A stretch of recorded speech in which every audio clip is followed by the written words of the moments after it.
Hello दोस्तों, आपका स्वागत है हमारे चैनल जीके मास्टर में। और आज हम लोग 69वीं बीपीएससी से संबंधित बिहार स्पेशल करेंगे और यह पार्ट 1 होगा। तो चलिए वीडियो शुरू करते हैं और देख लेते हैं। सभी क्वेश्चन इंपॉर्टेंट है। इससे पहले अगर चैनल पर नए हैं तो प्लीज़ चैनल को सब्सक्राइब कीजिएगा, शेयर कीजिएगा और लाइक कीजिएगा। देख लीजिए, यहाँ पहला क्वेश्चन है, बिहार की स्थापना कब हुआ था? तो 22 मार्च 1912 को।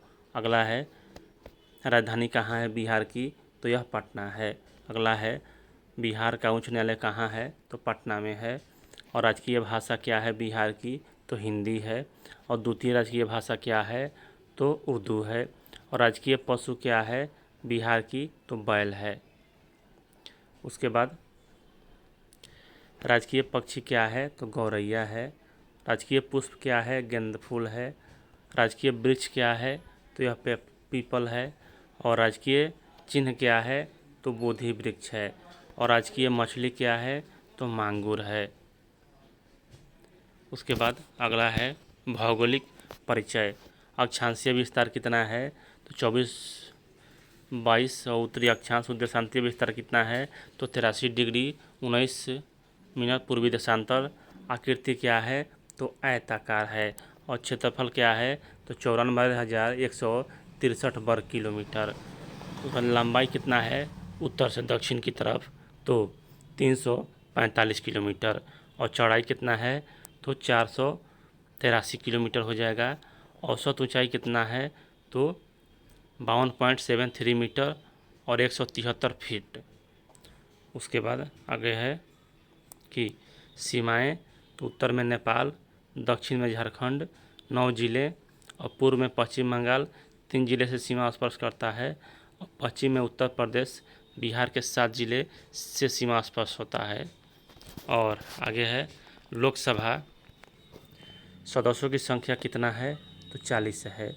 लोकसभा में अनुसूचित जाति की आरक्षित सीटें गोपालगंज, हाजीपुर, समस्तीपुर, जमुई, गया तथा सासाराम, यह 5 सीटें एससी के लिए आरक्षित है। उसके बाद राज्यसभा में सदस्यों की संख्या है तो 16।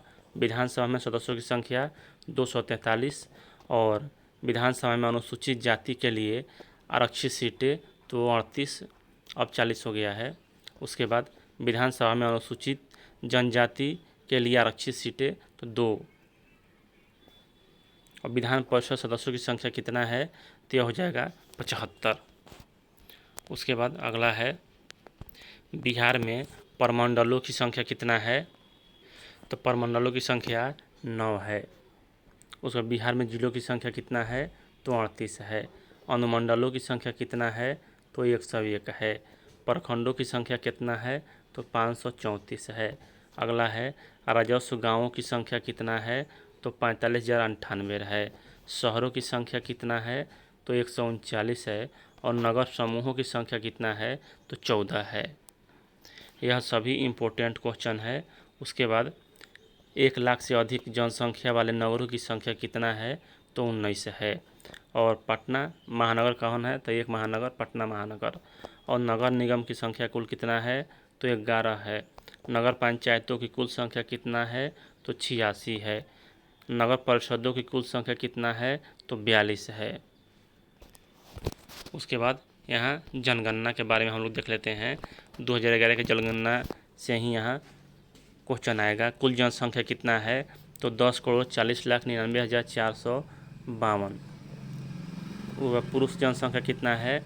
तो 5,42,78,157। और महिला जनसंख्या कितना है? तो 4,98,21,295। कुल जनसंख्या में पुरुषों का हिस्सा कितना है? तो 52.14%। और कुल जनसंख्या में महिलाओं का हिस्सा कितना है? तो 46.86%। और ग्रामीण जनसंख्या कितना है? तो 7,43,16,709। उसके बाद शहरी जनसंख्या कितना है? 86,81,800। और कुल जनसंख्या में ग्रामीण जनसंख्या का प्रतिशत है तो 88.70%। और कुल जनसंख्या में शहरी जनसंख्या का प्रतिशत है तो 11.29%। 0 से 6 वर्ग की आयु की जनसंख्या कितना है तो 98,87,239। अनुसूचित जातियों की संख्या कितना है तो 1,30,00,000। उसके अनुसूचित जनजातियों की संख्या, अनुसूचित जातियों की जनसंख्या का प्रतिशत कितना है तो 15.72%। सर्वाधिक अनुसूचित जाति की आबादी वाला जिला कौन है तो गया। न्यूनतम अनुसूचित जाति की आबादी वाला जिला कौन है तो किशनगंज है।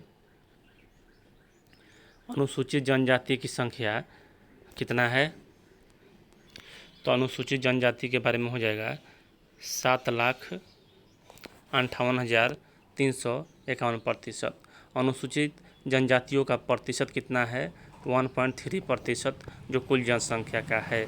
सर्वाधिक अनुसूचित जनजाति की आबादी वाला जिला कौन है तो कटिहार।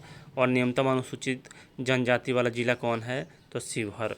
और लिंग अनुपात कितना है बिहार का तो 918 महिलाओं पर 1000 पुरुष। उसके बाद देश की कुल जनसंख्या में बिहार की जनसंख्या का प्रतिशत जनसंख्या की दृष्टि से बिहार का कौन सा स्थान है तो तीसरा स्थान है। जनसंख्या की दृष्टि से सर्वाधिक बड़ा जिला कौन है तो यह हो जाएगा पटना जिला। उसके बाद जनसंख्या की दृष्टि से सबसे छोटा जिला कौन है तो यह हो जाएगा शेखपुरा जिला। उसके बाद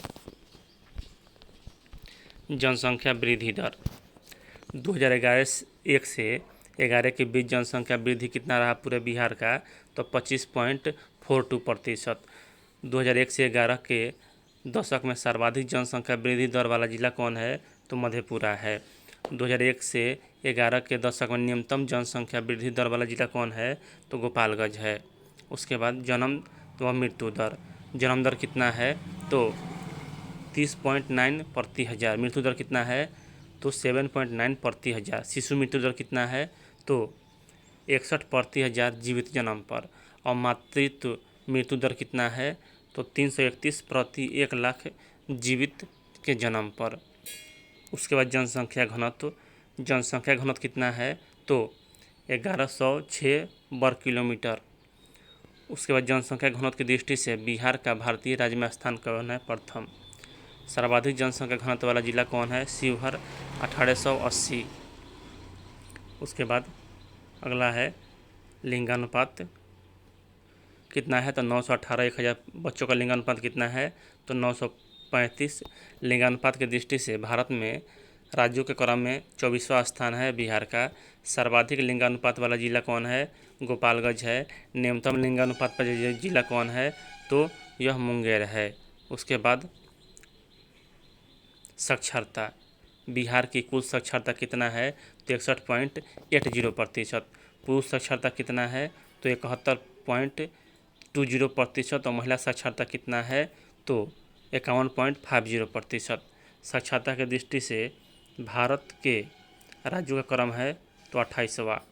सर्वाधिक साक्षरता दर वाला जिला रोहतास है और न्यूनतम साक्षरता दर वाला जिला पूर्णिया है। और सर्वाधिक पुरुष साक्षरता वाला जिला रोहतास है और सर्वाधिक महिला साक्षरता वाला जिला भी रोहतास ही है। और न्यूनतम पुरुष साक्षरता वाला जिला पूर्णिया है और न्यूनतम महिला साक्षरता वाला जिला सहरसा है। उसके बाद धार्मिक जनगणना से भी बहुत ही महत्वपूर्ण क्वेश्चन आते हैं। हिंदुओं की जनसंख्या कितना है तो 83.2%। मुस्लिम जनसंख्या कितना है तो 16.5%। ईसाई जनसंख्या कितना है तो 0.06%। सिख जनसंख्या कितना है तो 0.03%। बौद्ध जनसंख्या कितना है तो 0.2%। जैन जनसंख्या कितना है तो 0.02%। यह आपको ऐसे क्वेश्चन आएगा कि निम्न में से क्रमानुसार सजाइए। और हिंदुओं में लिंगानुपात यह सबसे महत्वपूर्ण है तो 915। इसमें क्वेश्चन ऐसे आता है कि किस धर्म का लिंगानुपात सबसे ज़्यादा है। देख लीजिए यहाँ, मुस्लिमों में लिंगानुपात 943, ईसाइयों में लिंगानुपात 974, सिखों में लिंगानुपात 879, बौद्धों में लिंगानुपात 841, जैनों में लिंगानुपात कितना है तो 904। हिंदुओं में साक्षरता कितना है तो यह हो जाएगा ईसाइयों में साक्षरता दर कितना है, तो इसका हो जाएगा 71.1%। सिखों में साक्षरता कितना है, तो 79.8%। बौद्धों में साक्षरता कितना है, तो 59%। और जैनों में साक्षरता दर कितना है, तो 93.3%। तो चलिए इस वीडियो में इतना ही, मिलते हैं नेक्स्ट पार्ट लेकर, इसका जल्द ही आएगा। आपका अपना रिव्यू जरूर बताइएगा कैसा लगा। और चलिए इस वीडियो में इतना ही अपडेट है। अगर वीडियो पसंद आए तो प्लीज़ चैनल को सब्सक्राइब कीजिएगा। वीडियो देखने के लिए धन्यवाद।